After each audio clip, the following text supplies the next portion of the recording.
after I came back from Mauriceville that time when I prayed for some direction, about 2 or 3 months later, I was living in Middletown, and there was a place up in Glen Spey, New York, that they put a padlock on. They closed the place up, and I went up there, and somebody asked me if I was interested in doing anything about it. So I went up there, and I took the padlocks out the place, and I didn't have a clue what I was doing. I just, had my own AA experience, so to speak, and I thought everybody it was really a drying out spot.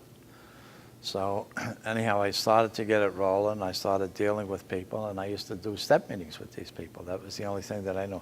I had 12 years of sobriety at the time. I was 12 years dry. So I had the 5 years that, I was really difficult. Then I had the other times when I started to incorporate this way of life into my life, and I was able to kind of share that with other people. And I think one of the things that helped me a great deal in my first place is I used to detox the guys. There were no detox beds in New York State for the longest time. So at that time, I had what I call the Ulster department. So when these guys would come up drunk, I used to give them a Glen Acre cocktail, I called it. It was a half a shot of Ibuprofen and a half a shot of booze. Hopefully it would knock them out. It was like giving them a Mickey.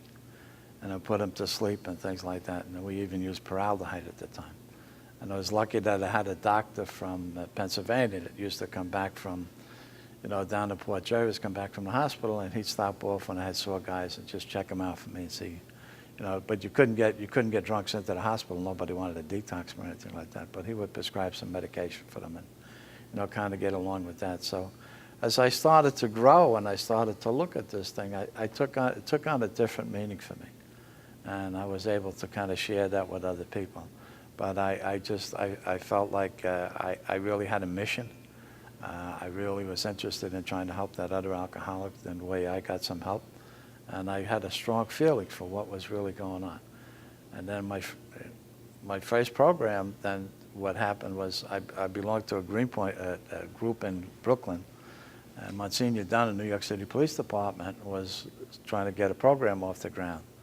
And 2 of the guys that were in my group, they were, in the program also, and they were helping this Monsignor Dunn, and they came up and wanted to know if they could use the facility up at Glen Acre, for the cops. So my first, industrial program or union program, whatever, PBA was involved in it, was with New York City police officers.